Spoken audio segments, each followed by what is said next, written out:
Ok les gars, petit trade récap, on est parti rapidement. Alors, comme d'habitude, j'avais donné sur le Discord mon biais. Je vais mettre en grand écran, ce sera mieux. Comme d'habitude, j'avais donné sur Discord mon biais. Ça, c'était le trade de... Comment je l'enlève? C'était le trade de vendredi dernier. Comme d'habitude, j'ai donné mon biais sur Discord, donc moi j'étais plutôt bullish. J'avais marqué la liquidité ici, tout simplement. Et avec cette liquidité. Donc à l'ouverture du marché, j'ai call sur le Discord que je voulais avoir des setups à la longue, enfin des setups en longue, je voulais prendre un long. Et donc moi je m'attendais à ce qu'on revienne taper dans soit les gaps là, soit des gaps, on va dire, si j'y arrive plus bas comme ça, avec une grosse réaction, comme ça pour venir chercher un trade qui ressemble à ça. Donc moi ça c'était mon plan pour la journée, tchac tchac, sauf que tout simplement on est dû faire l'opposé de ce que j'attendais. Et donc dans ces cas-là, c'est hyper important de comprendre que tu peux changer de biais pendant ta session. C'est totalement possible tant que tu respectes ton plan, etc. Si tu étais bullish, mais tu vois qu'on part fort à la baisse comme ça, à un moment, tu peux te dire qu'on va tout simplement pas venir te faire pas réaliser ton biais initial. Donc tu peux changer de biais. C'est important de comprendre que tu peux te faire manipuler. Ça veut dire que si tu changes ton biais ici et tu te dis ouais j'ai envie de chercher des shorts maintenant parce qu'on a fait deux grosses bougies baissières, bah le prix peut totalement faire ça et partir direct. Vous voyez, faire bam bam, retracement et ensuite on part direct en W. Donc c'est hyper important de ne pas changer son biais trop tôt, sauf que moi j'ai changé mon biais, on était quelque part par là, vous voyez. Donc là, après avoir fait une, deux, trois, quatre bougies énormes dans le même sens, c'est quasiment sûr qu'on va venir chercher cette liquidité que je vais vous montrer après. Mais donc oui, à ce moment-là, ça fait du sens de changer son biais. Parce que la probabilité qu'on fasse quelque chose comme ça, elle est très très faible. Vous voyez, c'est en termes de proba. Qu'est-ce qui est plus probable que le prix vienne chercher cette liquidité-là? Pardon, je le refais, je parlais trop vite. Qu'est-ce qui est le plus probable quand on est arrivé ici? Que le prix vienne chercher cette liquidité-là ou que le prix fasse ça et qu'il vienne chercher les liquidités là-haut? Bah, pour moi, ce qui fait le plus de sens, c'est qu'ils viennent faire une continuation, un tout droit, jusqu'à ces liquidités-là. C'est tout. Et il faut comprendre que c'est super simple à trader. On trade des continuations. C'est débile, mais c'est le prix va taper un tout droit. Le prix est en train de taper un tout droit vers cette liquidité-là. Bah, tu cherches un short. Le prix retrace, hop, fait une inversion et il commence à taper un tout droit avec que des bougies dans le même sens vers cette liquidité-là. Et ben tu prends un long. Oui, c'est tout simple, c'est débile et c'est la simplicité qui te rend rentable. Enfin bref. Du coup, après une très grosse baisse, je passe bearish. Donc moi, je marque cette liquidité-là. Tchac. Et en plus, ce que j'aimais beaucoup, c'est que c'était une bougie sans wick. Et ça, c'est sans mèche. Et ça, c'est des bougies que j'aime beaucoup, beaucoup target. C'est des liquidités que je trouve très intéressantes. Donc comme vous voyez, on a une très, très, très petite bougie. Hein, de l'ordre de... Enfin, une très petite mèche. De l'ordre de même pas un point. Donc c'est vraiment minuscule. Et donc, c'était selon moi une très très bonne target. Du coup, je vois ces grosses bougies-là et je me dis, ok, à ce moment-là, c'est quasiment sûr que le prix ne va pas nous faire quelque chose comme ça. Je vais pouvoir commencer à chercher des shorts jusqu'à cette liquidité qui me paraissait intéressante. On avait cette liquidité aussi. C'était possible de prendre un trade comme ça. Mais moi, j'avais pas envie de me faire manipuler et que le prix, tout simplement, il vienne chercher mon stop loss, enfin, qu'il vienne juste retracer et qu'ensuite il reparte et qu'on vienne me stop loss. J'avais pas envie de prendre ce trade, mais je sais qu'il y en a qui l'ont pris. Donc ce trade, je l'ai plutôt évité, même si en vrai c'était possible de le prendre.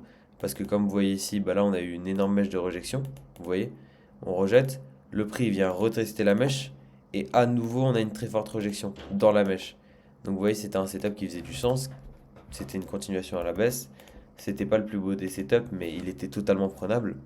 Il respectait totalement la stratégie.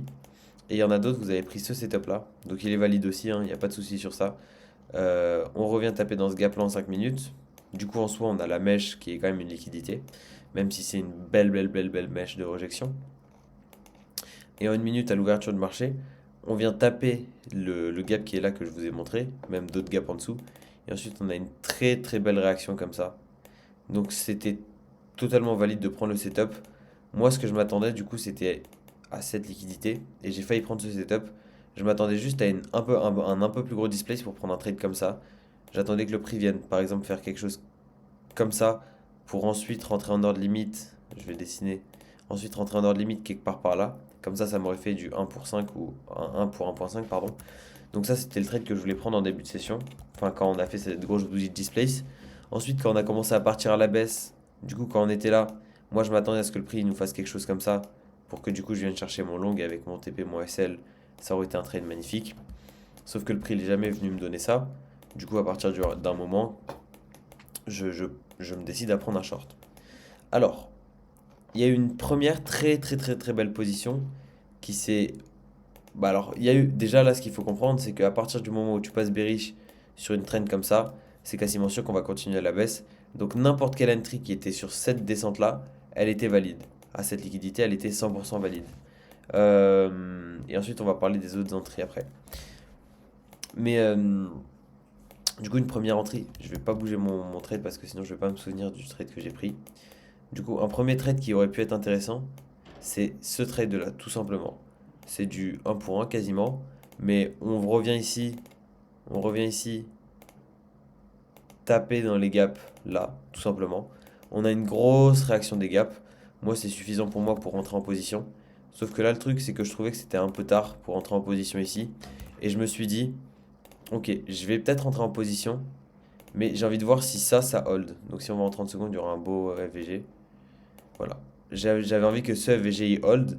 Et moi, je me suis dit, ok, si on continue de hold ce FVG, je vais rentrer en position. Ça me paraissait totalement cohérent, donc voilà. Et comme je vous l'ai dit, on tape dans le FVG, première grosse réaction. On tape dans le FVG, deuxième grosse réaction. Moi, je rentre en position. J'avais le stop loss sécurisé au-dessus du FVG ici en 30 secondes, de ce FVG là. Et pour moi, c'était une belle traîne baissière. Enfin, vous voyez, on est clairement overextended à la baisse. On retrace, on tape dans les gaps, on part à la baisse. On retrace, on tape dans les gaps ici. Enfin, du coup, là. Et on part à la baisse. Et donc là, on a un gros displacement en 30 secondes. Donc moi, c'était largement suffisant pour moi pour rentrer en position avec tout ce que j'avais vu. Et j'ai TP un peu après la liquidité pour avoir un risk-reward qui fait du sens. Sinon, j'aurais pris un risk-reward de 1 pour 1. Et je voulais prendre un peu plus sur ce trade-là parce que c'était pas un A+, A+, non plus. Du coup, je préfère prendre un peu plus de risk reward sur les positions qui sont un peu moins safe. Et les positions qui sont vraiment safe, je préfère prendre mon TP et voilà. Et surtout que là, j'étais sûr, vu la puissance de la trend, que si je mettais mon SL, enfin mon TP un peu en dessous, c'était sûr qu'on allait venir le chercher. Et après, j'étais sûr qu'on allait retracer comme ça pour revenir chercher plus haut. Donc là, on a dû venir taper dans un gap en 3 minutes, peut-être en 2 minutes, je sais pas. Mais c'est comme d'habitude, de toute façon. Ouais, bon, c'est pas hyper clair, mais il doit y avoir un gap quelque part. Non, il n'y a pas de gap. Enfin bref, on revient taper. Du coup, 30 secondes. On revient taper dans le FVG 30 secondes. J'en étais sûr, mais sauf que moi, je prends un trade par jour. Du coup, j'ai pas retradé. Mais c'était totalement possible, du coup, de target ces equal low. Moi, j'aurais target cette liquidité-là, l'avant-dernière. Et de prendre un trade tout simplement après une grosse réaction comme ça. Ou même quelque part par là, un pour un, etc. Ça aurait été un trade qui est totalement valide. Un trade qui était totalement valide. Et là, c'est la même chose, je vais vous montrer, mais vous voyez cette descente avec que des bougies dans le même sens. C'est juste magnifique. Si on se met en 5 minutes, enfin, si on se met en 15 minutes, pardon, je vais supprimer les dessins comme ça, ce sera clair. On revient taper dans cet énorme FVG. Vous voyez, si on se met en 1 heure, bah, regardez comment c'est clean. C'est même en FVG en 1 heure. Bah, on a clairement une pression baissière. Vous voyez, en 4 heures. Si je me mets en 4 heures, on revient taper dans des gaps, etc. On a une réaction à la baisse. La prochaine target évidente, elle est ici. Donc, on revient taper dans notre gap ici. On a une grosse réaction en 5 minutes. Check, vous pouviez rentrer comme ça. Que des bougies dans le même sens en 1 minute. Avec un petit risk reward à 1 pour 1. Voilà. Vous rentrez en ordre limite. Vous vous mettez en 1 minute. Check. Et je pense qu'on va venir chercher le TP. Je pense pas qu'on va revenir jusqu'au break-even. Enfin là, vu comment on est passé proche du TP et comment on est venu chercher cette liquidité, bah là vous passez break-even. Mais je pense qu'on va aller smash le TP.